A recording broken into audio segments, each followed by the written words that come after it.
Welcome, or you may not find yourself welcome as you listen to the speech, to the talk.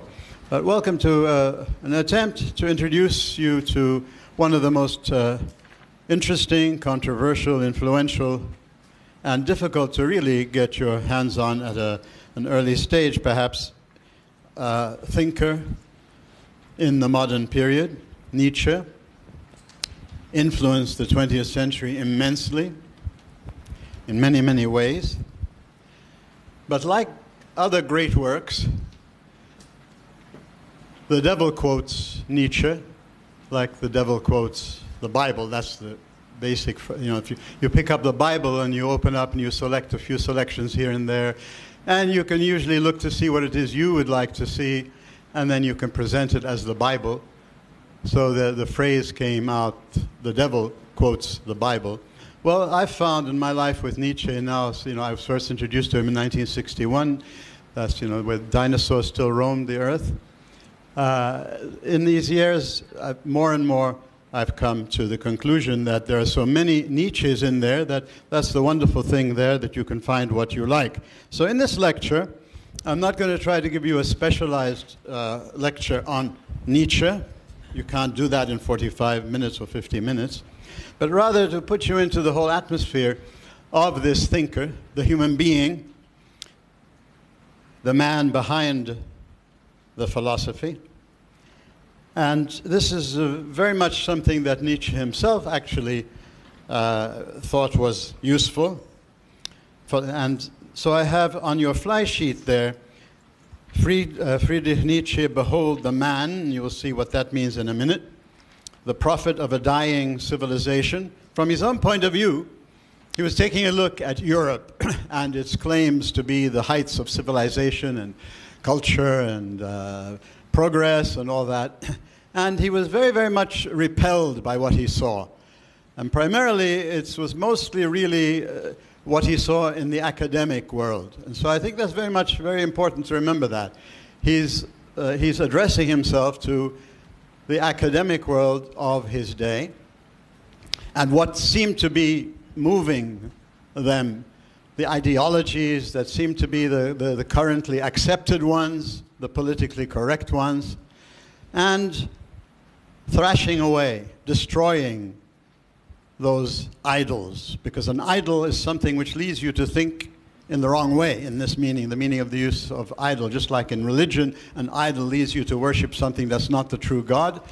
In thought, an idol, if you took 203 in Bacon, you know something of this, but I don't want to have to refer to that since you don't take 203. But an idol in thought is something that will mislead you into thinking in the wrong way. So for him, the academic world of his day was thoroughly diseased with idols, and he decided that he was going to slash away at them, hammer away at them. And so one of the titles he uses is Philosophizing with a Hammer.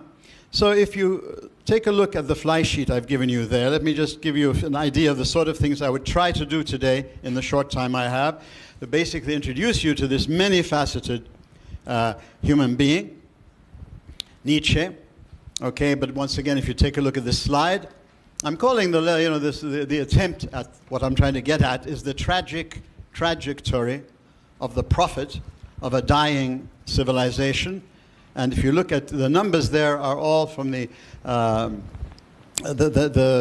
items in your in the book you're reading, Beyond Good and Evil, the aphorisms, 224.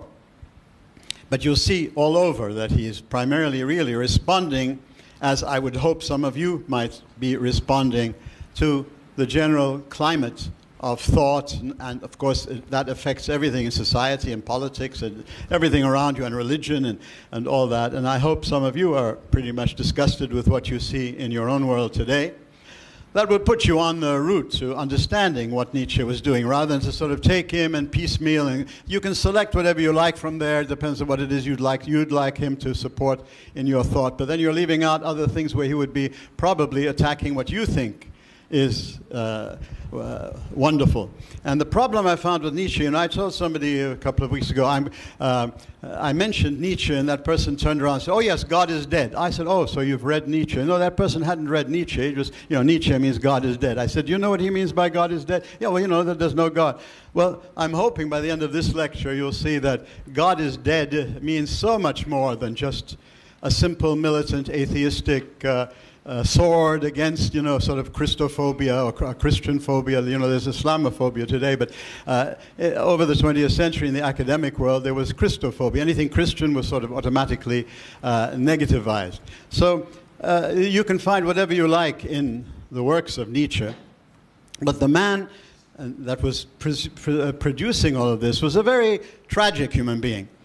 Not sad or pessimistic, tragic, because tragic means somebody heroic, somebody with some great potential, but someone who was not discovering any kind of happiness or fulfillment or in life. A man who focused on life and joy, but it seemed to be evading him all the time. And so I'm going to try to just give you a little bit of the context for the human being so that you get beyond the superficial and cliche approach to your God is dead understanding of who Nietzsche was. The tragic trajectory of the prophet of a dying civilization. Was he a god? Was he a demon? Was he an angel of light? Was he a genius? Was he a madman? Was he a prophet? Or was he, as the title of one of his books, was he a human? All too human. A tortured soul. A man who was seeking God all his life, but was at the same time a God killer. He was a God seeker and a God killer. You don't get either or with Nietzsche. And you can then decide to get one side of the either or and preach Nietzsche. But then you're a preacher. You're not really talking about Nietzsche. Nietzsche was always dialectical, always two-sided. He was a God killer, then God is dead, but he was also all his life a God seeker. There are 4 books that I would suggest to you, and I think I have them, in fact, useful references. The first sheet will be basic things I'm going to try to cover in some way, at least to give you a taste of some of these items. After that, the sheets after that are some of the slides that are on this PowerPoint, on this PDF, which you can see on the web. It's on the UB web. You can get to it afterwards if I don't cover them all. But one of the things I've done is hopefully give you some references if you wish to have a kind of a bit of a broad view of this man, and not just whatever your particular lecturer, myself, or your teacher in class, whatever they might wish to, or we might wish to direct you to. Read some of this stuff. This first book, Existential Revolt, had a great effect on me personally, in not just understanding Nietzsche, but understanding many, many things in the 20th century philosophy and how it relates to all of philosophy. This is an excellent book if ever you wish to really look into sort of what existential thought was all about. Not existentialism in the narrow sense of some schools that became popular in the 20th century, but the whole notion of coming back to that truth is existential finally. The one we're really looking for is a truth that speaks to me and you as a human being, and that we can see and we can relate to and we can refer to and we can check in the laboratory of life every single day of our lives. So The Existential Revolt is an excellent book if ever you have time to read a book that you don't have. Irrational Man by William Barrett is also an excellent work from, in that kind, giving you kind of a broad scope. Our own Professor Peter Bornedal at this university has written a book called The Surface and the Abyss. And so those of you who wish to get into professional philosophizing, because Nietzsche sometimes is considered he's not a philosopher, because he doesn't do it the way, the fashionable way that philosophers do at a certain moment in time. But Peter Bornedal has done excellent work on mining the works of Nietzsche now for his specific purpose, and that is to bring out of it certain things that you can then develop in a professional philosophy as it is dealt with in the world today, in the academic world. Walter Kaufmann is the one who's translated many works and becomes a kind of a popular name connected with the works of Nietzsche. He has a particular perspective which he puts onto everything he presents to you, but then everybody, nobody is free from that. But he's certainly a popular translator and commentator on the works of Nietzsche. Hollingdale, the one who has translated the book you're supposed to be using, Beyond Good and Evil, is also an expert. So you have a chance to take a look at for yourself rather than just see what I tell you or what your teacher tells you. Take a look more if you're really interested in this man. He's really worth looking into. So basically, then what was he? And philosophy then as autobiography is really at the heart of my lecture today. And this is something that a man named Goethe and then a man named Hegel came after him and developed in the German world, which Nietzsche was in. And that basically philosophy is not separate from the philosopher. You really want to understand the philosophy, you cannot divorce a serious philosophy that's really speaking to you more than just an academic exercise or something you're going to write, make yourself popular with some kind of a book. But a work of philosophy that really is going to influence human beings and society is not independent ever of the human, because we're not interested in abstract philosophy usually as human beings. Finally, we want to see the person, we want to understand a bit more. So the more you can bring your understanding of the human being who is producing the philosophy, the situation they were in, the challenges that were facing them, not your own challenges today, the more you can get yourself out of your own little cocoon of the world today and the politically correct atmosphere of the university today and what's exciting today, the more you can actually put yourself into the world of the author, the more you will really feel to understand much more profoundly and humanly the philosophy of that person. So philosophy is autobiography. And Nietzsche was very much an admirer of Goethe. And interestingly enough, not his famous Faust, but rather Goethe's autobiography in a sense, his letters to his secretary Eckermann, where you have it's wonderful stuff there if ever you're getting into Goethe. To see Goethe's progression from the Faust of the romantic rebel Faust to the anti-Faust of wanting to see this was barbarism and we want more classical and more back to reason and harmony and self-control. And then moving on in his life from 20 to 50 to 80, by the time he was finished, the whole work is an attempt to bring together two great movements of the day, of Goethe's day, the classic and the romantic. Rather than having them be separate, he thought we could forge a unity between the two. And his letters to Eckermann catalog his own development. It's very much a wonderful autobiographical work. And Nietzsche actually calls this work the best German book. So this is a little bit of justification of why I'm approaching his work in this way, because I really believe he wanted us to look at things that way. He did not want people to become Nietzscheans, and he did not want people to simply mine Nietzsche like you would maybe a Bible to find specific things that you want to then preach in your own context. So thus spake Zarathustra, some of the famous ones that you connected with him, Ecce Homo.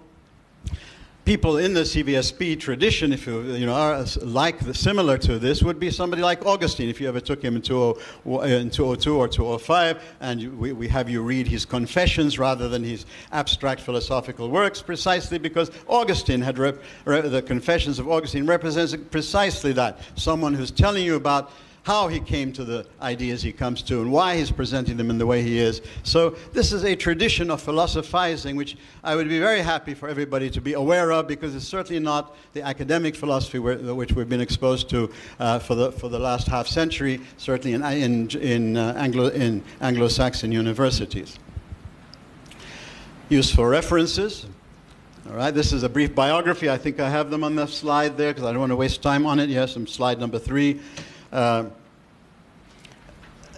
Major works, quickly, but just from the titles you can get an idea of the sort of things he was into. The Birth of Tragedy. So back to tragedy rather than just, rationalism and scientism and technologism, and come back to tragedy. And if you understand what tragedy means, it's a much more exciting thing than what sometimes you think about. That tragic is just pessimistic or tragic is just negative. Tragedy tries to express one of the deepest, most profound, and most long-living understanding of our human life, the tragic rather than a tragedy, which is a kind of the genre of the work. But that life is tragic is something people have thought of all through history into our own day, and then they formulated according to the situation of the time. Human, all too human, the joyful wisdom. Thus spake Zarathustra, the will to power. And some people stop at that. Nietzsche, the will to power. Nietzsche, God is dead. Beyond good and evil, very important. And that's what one of the things I'm going to try to help you understand what he means by beyond good and evil. On the genealogy of morals, where you can, if you want, you can get a lot of anti-Christian stuff there directly, why his attack on Christians and Christianity of the day, and the whole belief system. The Antichrist, where he's presenting himself as the, as in a sense, as an alternative to Christ, as he was one of the themes that went all through his life in one way or another. Ecce homo, behold the man. This is humanity. Look at me, look at what I represent. Ecce homo, the book. And Twilight of the Idols, the subtitle of the first item on my fly sheet, a radical critique of a civilization. My civilization is dying. Not light anymore, not yet in the darkness, but the twilight. He was sounding the alarm to the academic world of his day, and generally everything that influenced, of course, always you're on a death trajectory. Beyond Good and Evil, he subtitled A Prelude to a Philosophy of the Future. So once again, now we're coming into a kind of philosophy that's concerned with the future. And believe it or not, this is something we get from monotheism. It's monotheism that introduced to humanity the whole notion that the future is more important than the present.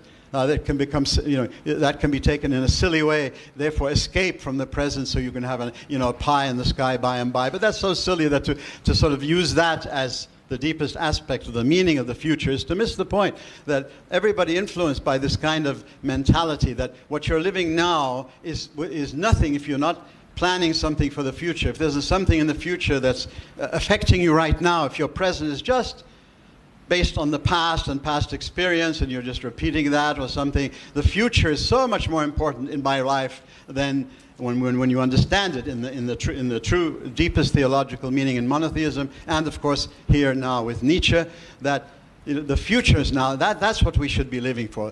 And therefore we need to have a philosophy that's worthwhile. And that's why he's Uberman, the Superman. Again, another cliche that's often bandied about when you talk about Nietzsche, the Superman, the Uberman. Meaning, we need to be working for something much more than what we're seeing here. I look at humanity today around me, the way he was there, and I go bleh, and so there are some things. He was very much a Christian who had left his Christianity but couldn't get rid of his Christianity. And so you'll find in him many, many things that make him a very interesting study for human beings who want to see him in this complex way rather than sort of to pick and choose. So on the fly sheet, if you'll take a look at some of the things there, Ecce homo. Let's see if I have that here now. This is one of the last books he wrote. He was getting close to sort of the end. He lived such an intense life that it's always a question of why he went mad at the end. In other words, he had a breakdown, and the question of was this simply because he had syphilis and therefore this caused all this. I think more in sort of spending and understanding the man's life, that he had given himself, he had set such high standard for his own life. He was living such an intense life at such an intense pace that he inevitably paid the price. That's why tragic. He's ready to pay the price because he was seeking for himself all the time to sort of understand for himself before others what's going on in this world. This great civilization that's brought together everything from the Greeks and the Romans and the monotheistic world and all of it, and and look at the consumer world that was starting to come, and now we've seen it flourish. Now universities are judged on their employability. Can we do you, when you get your degree, are you going to be employed? So when we're writing up our understandings of what we're doing, we always have to put something in there to show a reader from the outside that, oh yeah, we are aware that what you're interested in us is not whether we're producing a human product, a human being that's really worth being a human being. He's Uberman. But rather, are you producing people who will help us in our business world, our economic world, and our military world, and our, to get ahead so the beginnings of this were already there in the 19th century when Nietzsche was speaking. But he was one of the first people, he and people like Dostoevsky and before him Kierkegaard. These were people in the 19th century who were already seeing that this civilization was on a death trajectory. If it kept on in this kind of mediocre way, mediocrity becomes the thing. You know, survival, but survival, you know, with self-interest, you know, the Adam Smith capitalist mentality and you know, and all of this. So basically then, the ecce homo, he takes it from the New Testament. This is Pilate, when he's trying to save Jesus from crucifixion according to the New Testament. He tried, you know, because the Jewish leaders want to kill him, want to crucify him, and they can't do it. They have to let the Romans do it for them. So Pontius Pilate, who finds this man is quite innocent, and on the contrary, he seems to be very impressed with him, wants to try to save him, so he has him flogged, hoping that will satisfy, you know, the thirst and the revenge of them. And so he has him flogged, and he brings him out to show to the people who are there crying for him to be killed, say, you know, ecce homo, behold the man. And so Nietzsche uses this in the generic sense of the and the humanities. That's what our courses are supposed to be. What is it that makes you a full human being, so that you can guide yourself towards it, you know, as a project for the future that will, you know, influence your present right now, so you'll have the right kind of future vision to see that you know, want to marshal everything you're doing now towards. So he takes this to behold the man, and let me just give you a few things from that book to give you just a bit of a taste of this gentleman. 4 major sections in it. Why I am so wise, why I am so prudent, why I am writing such excellent books, why I am a fate. Now you can take this to mean, well, this guy's nuts, you know, he's gone off his... Or you can, if you understand, you see, if you're following him and following the life and following what he's doing, you will see the man was trying to put into some kind of expression the fact that this is the humanity that I would like myself and you to be. He was not paranoid and thinking he's always thinking future. Uberman, philosophy of the future. If you neglect that, you'll miss the real thrust of Nietzschean thinking. So it's not I, meaning the individual. Why is it the kind of thing that once you've understood what I'm trying to do, if you do understand what I'm trying to do, you will see in it that that's the pathway. This is the pathway for humanity. Ecce homo. This is the human, not just me, the individual Nietzsche, but this is for you and for all of humanity. This is the future which should be attracting us and moving us. I have 2 other quotations there, which so I'm just picking out some of the quotations that I'm remembering from my student days, which really made me very interested in the gentleman from the things, you know, his autobiographical comments. His war strategy, to attack only matters that are victorious, not to jump under the bandwagon and flog the dying horse already. You know, for God's sake, we're in the year 2015, 2016, and if at the academic world and the Anglo-Saxon world, we're still fighting the war against religion and the war against Christianity. You know, we're about 150 years behind the times. So primarily, he only wants matters that are victorious. You know, nobody dares attack any of the other major movements of the day. Christianity is, I've found the last 40 years at universities, it's the only thing that is quite okay for you to attack any way you like, even if you're doing it superficially, caricaturingly, out-of-datedly. It's quite all right. You know, that's really fine. He's only attacking matters that are victorious. In his day, this was victorious. In our day, it's anything but victorious. On the contrary, it's the God is dead, you know, militant atheism sort of thing. That's really has been for about, you know, at least 50 years in the Anglo-Saxon, or certainly from the day I stepped into this university. That's the victorious. So a Nietzsche today would be turning his guns on the latest fashion of, you know, what is victorious. Only where he stands alone, without any allies, never to attack persons, but to use them only as a huge magnifying glass. See, not I as ecce homo, but to use the what Nietzsche represents as a magnifying glass for the human being that we want to achieve. So, but I don't attack persons, but I use them only as a huge magnifying glass to make visible some creeping, but as yet intangible crisis, something coming on.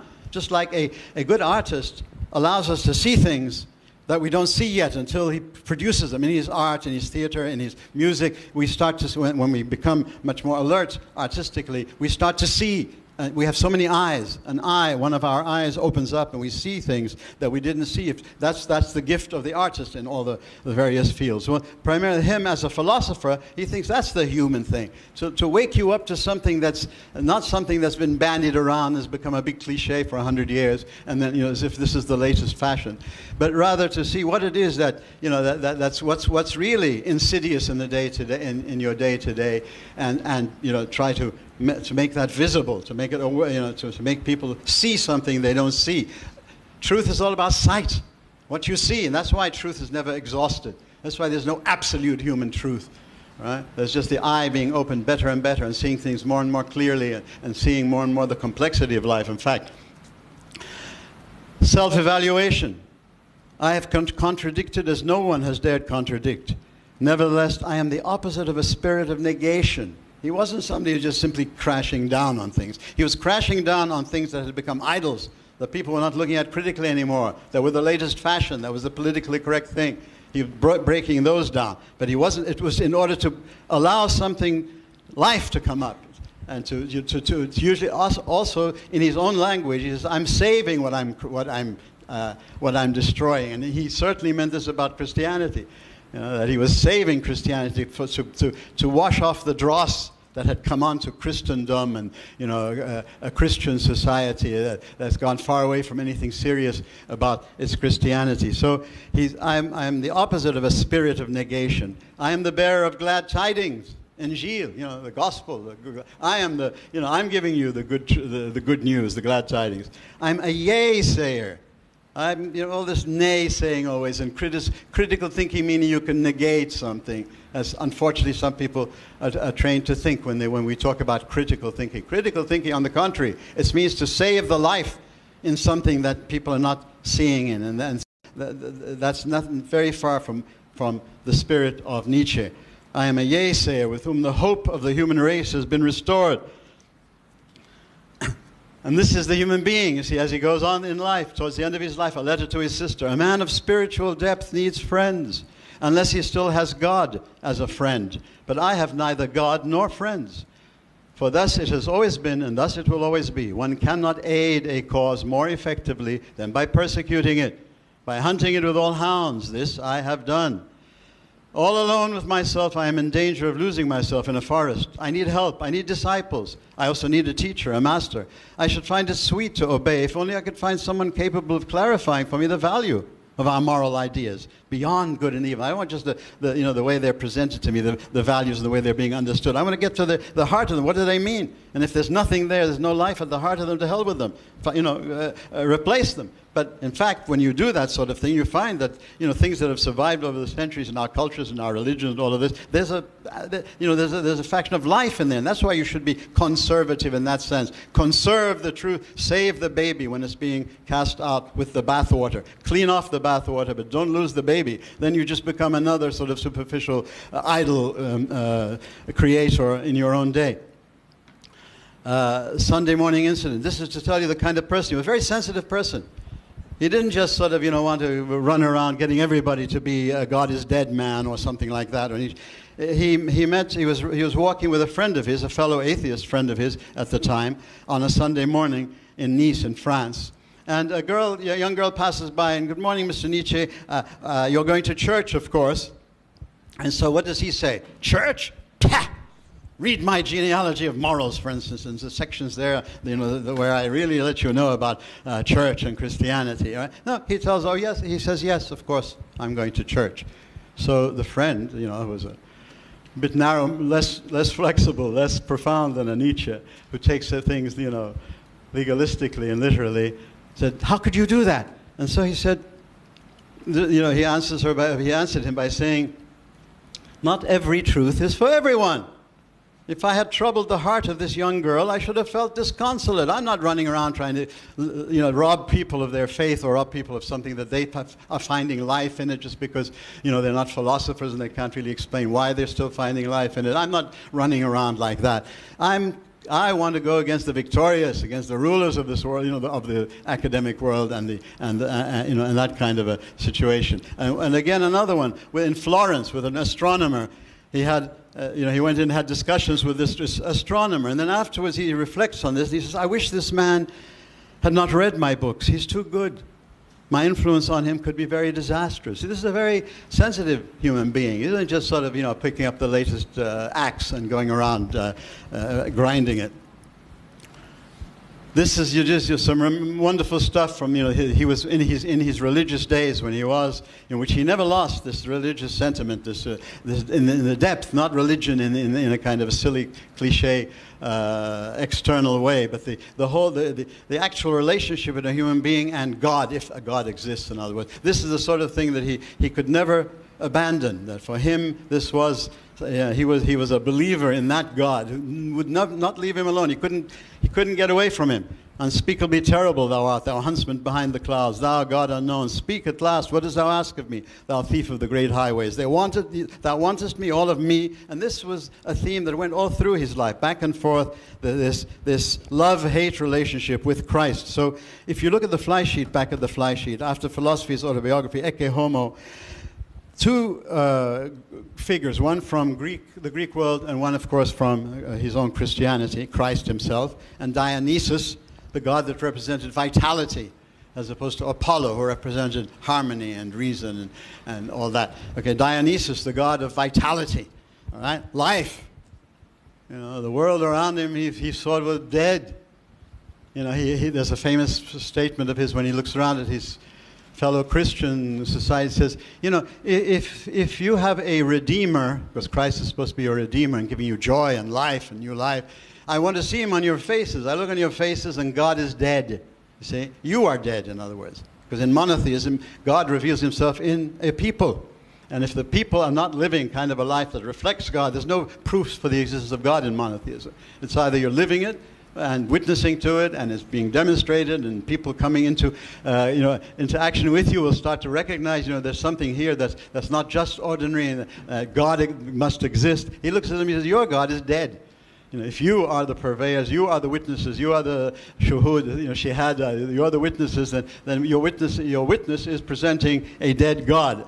In the Hebrew scriptures, by the way, the prophets would come in the name of God and tell the Hebrew people, you are giving me a bad name. So this is a monotheistic theme that in his Lutheran world, he'd memorized the Bible, the whole of it, old and new in terms of the things there. So this was working in him all the way through. So I've just put a few quotations from Christ to show you how much I've found that what he was doing was very much what Christ was doing in his day. Behold, I make all things new, Jesus says, all right? Okay? The Uberman. I want to make everything new. I want to destroy all this deadly traditional stuff. Not tradition. Tradition means life, legacy, to earth. Traditionalism is the death of tradition, the death of life. Behold, I make all things new. This was a major theme with him. Okay, a philosophy of the future, the Uberman, a humanity that hasn't yet been achieved, but that must attract us to see, so that we can reach it. That they may have life and life in abundance. For him, the measure of a morality, good and evil, is how much life it gives. If it gives life, it's good. If it doesn't give life, it's evil. Life-enhancing master morality. Be a yea-sayer. Jesus says, I wish you were hot or cold, but because you are lukewarm, you make me sick. This is the mediocrity of the consumer, employability, self-interest, capitalist society that was, the bourgeois society that Nietzsche was living in at its beginnings. We're now in it, in its flower. Jesus' confrontation with the religious establishment of his days and their values, he was breaking down all of their idols to conserve out of it the truth of Abrahamic monotheism, a revaluation of the values to come back to the life-giving aspect of something that could never have lived all through the centuries if there wasn't some life in it. So the real challenge is find the life in it. Don't just do the easy thing of finding the dross that's accrued to it. So this is Nietzsche and his philosophy.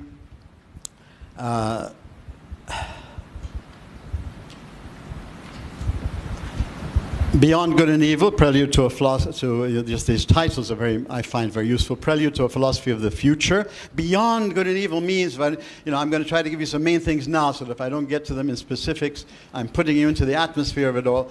Beyond Good and Evil means, you have a moral code, Meg.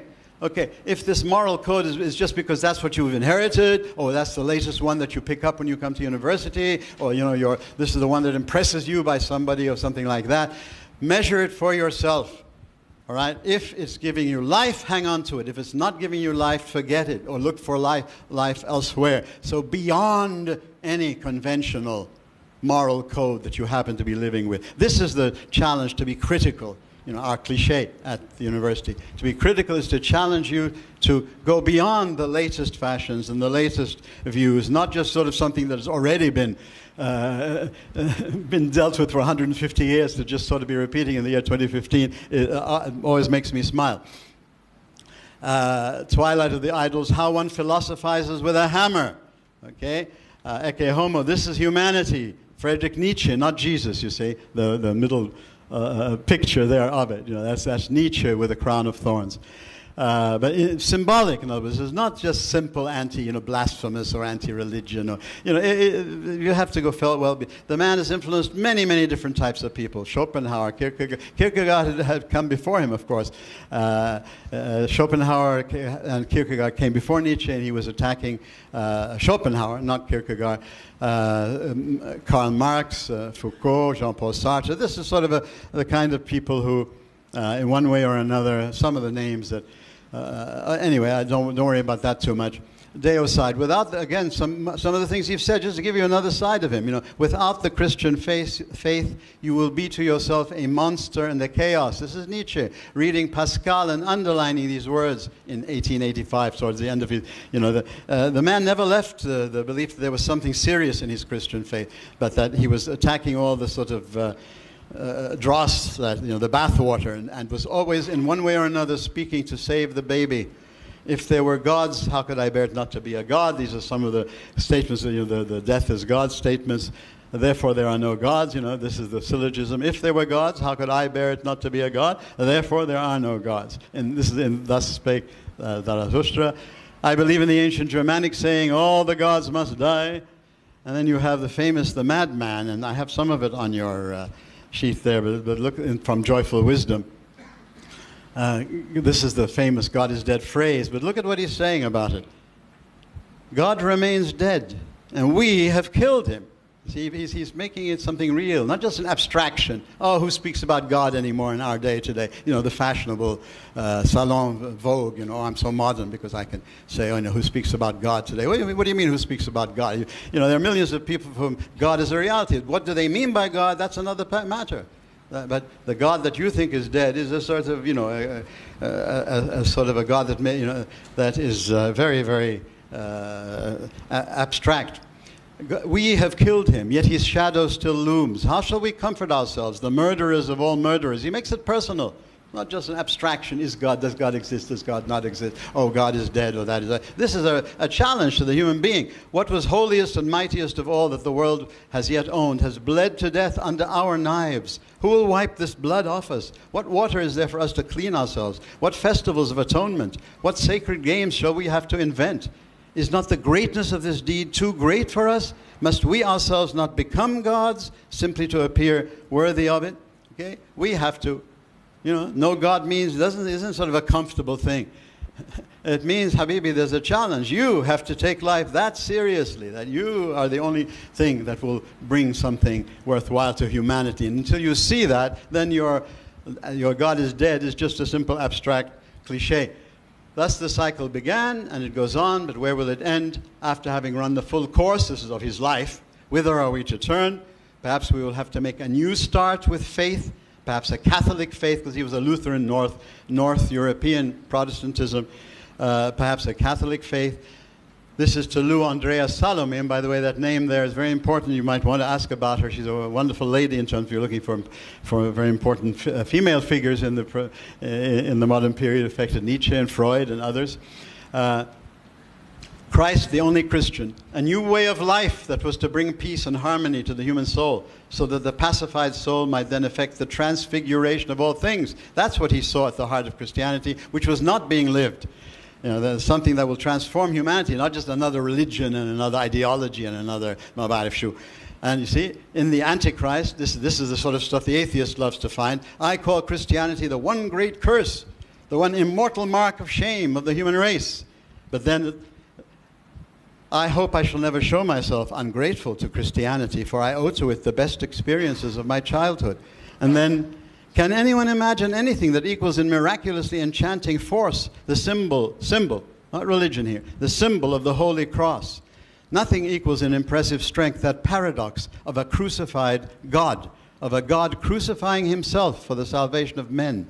This sign and symbol triumphs eternally over any other ideal. That's interestingly from the Genealogy of Morals, in which you find much of his sort of diatribe against Christianity.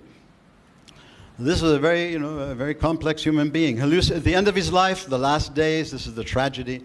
What this leads to in his own personal life, he starts to have hallucinations of the dual presence of Dionysus and Christ, a gradual loss of identity. He signed letters on costly papers to Strindberg, the great dramatist, and he signed it Nietzsche Caesar. He wrote to the Pope and the Papal Secretary of State in the Vatican and the King of Italy, and he signed it the Crucified. To others, he would sign it Dionysus. And then there was an incident at this time with an abused horse. So, somebody was flogging this horse. So he jumps in there and he grabs the horse. This is a painting of it. Somebody pictured it artistically. He grabs the horse. And, he then considers himself at that moment transformed into the dual deity.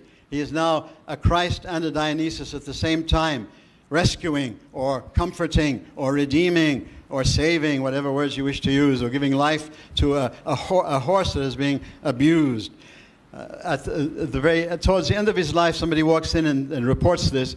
He was on the piano. He was quite proficient. He was doing a piano improvisation and singing, and the person reports about it as having been sublime, wonderfully visionary, unspeakably horrible things about himself he was singing, as the successor of the defunct God. You see, he took it so seriously that if God is dead, it means I have to be God. We can't just leave the world without someone like that. Okay, then, this is the sort of assuming responsibility, and like Oedipus took 201 or 205. It was my hand that did it. Okay, Apollo was there, but people taking responsibility is the issue that in our days has become second rate. Subtly, responsibility is self-interest. Asylum. He was put into an asylum in Jena in January 1889, assigned to his mother. At the death of his mother, assigned to his sister, and this was the horrible, tragic end, because he found his sister a horrible person to have to live under. She is the one who marketed him to the Nazis, and he writes a letter, which is at the end of this, if you get it on, if I don't get to it here, where he writes this letter to his sister, telling her what a horrible thing she was doing in allowing him to be associated with the Nazis, you see, which in popular Nietzsche lore, people can sometimes find easily a connection between him and Nazism. Okay, now in terms of the things, the items on the fly sheet, perspectivism, anti-enlightenment, anti-ideology, these are main topics that would be very worthwhile entering into, and that's going to be up to your own teachers to see which of these. But this is the sort of thing that comes out of the Nietzschean thing. Perspectivism. Philosophy is autobiography. Your philosophy is your statement of your life. It's not just a very clever and the latest clever answer to somebody else in the ping-ponging today of philosophical exercises. It's your philosophy is expressing your perspective, and perspective does not mean relativism. Relativism is a shabby kind of a human intellectual thing, if you really understand it. Perspectivism, it means you're taking responsibility for what you're doing. So it's not relative at all. It's something that expresses your experience of life, and it's serious, and you want to put your life behind it. So perspectivism, anti-enlightenment, against the kind of superficial view of the Enlightenment as scientism and technologism and a simplified rationalism, mathematics and science and all this. This is very much in the anti-Enlightenment mode of trying to bring back the human will, the human decision-making, the human responsibility, the human need to create something excellent and not just be satisfied with the mediocre. The instincts are so important if you use them for the right kind of action, the right kind of will. It's not just instinct, meaning you satisfy your instincts. It means that your instincts are very powerful. A powerful tool, but you've got to use them with the right will. The will to power for him is the will to create truth, to create life, to create joy, or to salvage life and joy and reality and truth from things that are being lost. That's the will to power, not the Nazi will to power, that, the superior race of some sort or something like that.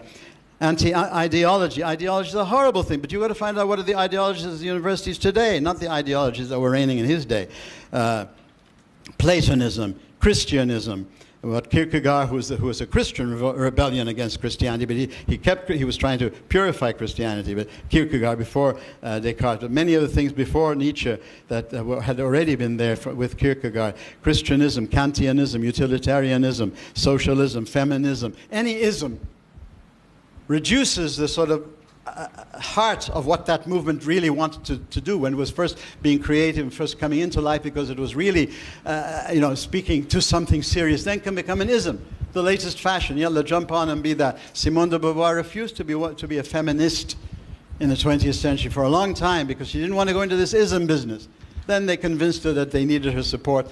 But the whole point was she was interested in gender concerns and women's concerns and all of this, but she didn't want to get herself into an ism. And Christians don't want to get themselves into a Christianism. True Christians throughout the centuries never wanted to get themselves identified with kind of the Galileo and the all the things, the only things you hear about, and the Inquisition. They want to identify themselves with the great figures in Christianity, like in any culture that has begun, because that's where you find the truth of that ism that has become an ism, the thing behind the surface, the surface behind the abyss, the surface and the abyss in Peter Bornedal's book. That there's a surface, but there's an abyss behind that surface in everything you're studying, in everything you're doing. And you need to be conscious of that, and not get lost with just swimming with the latest fashion and the surface of whatever it is you're doing. A revaluation of values. You should be reevaluating your values. It doesn't mean jettison your values in this some kind of wonderfully new thing. Now it's a value to be cruel to your CVSP teacher. It's not that kind of silly thing of reevaluating your values means there's life in true values. Look for the life there and see what has accrued to that, and sort of purify it. That's the real meaning. Revalue your values. Don't just accept them as they are. And the more popular they seem to be, the more acceptable to your peers, not to somebody out, another. Always focus on you, what's affecting you in your life. Don't sort of run away by wanting to attack something that's happening outside somewhere. In the Nietzschean and the Kierkegaardian and the Dostoevskian spirit of the 19th century.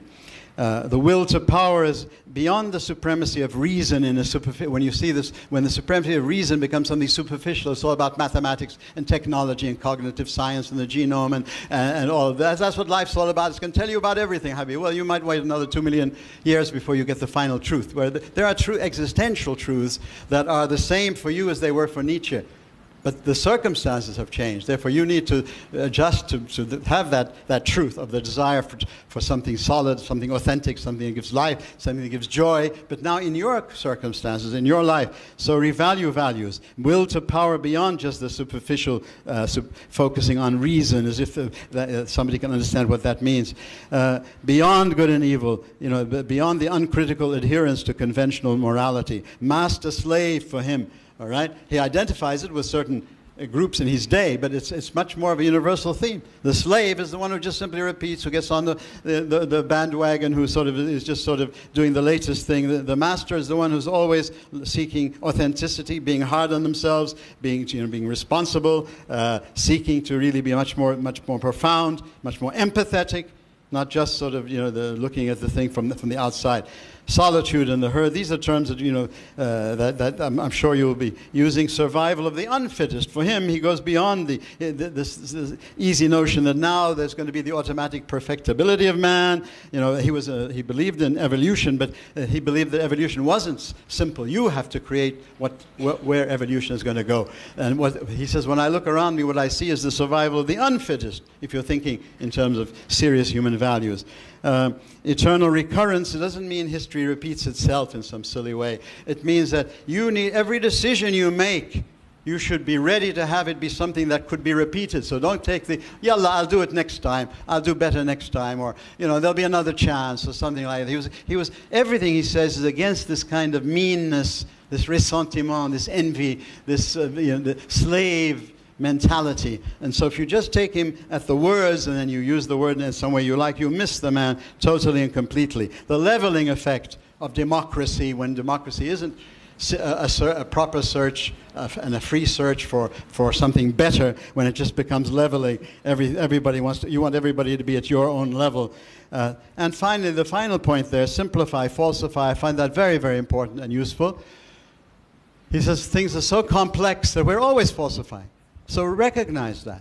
Whatever you're saying, remember there's something more to that than what you're saying. You're bound to simplify something, and the greater it is, the more important it is. Recognize you are simplifying it, for God's sake, when you're just talking about it. If you recognize that, you'll be quite likely to then to save the kernel of truth, of life, of joy, of authenticity, in whatever it is you are destroying. So simplifying and falsifying, we all simplify.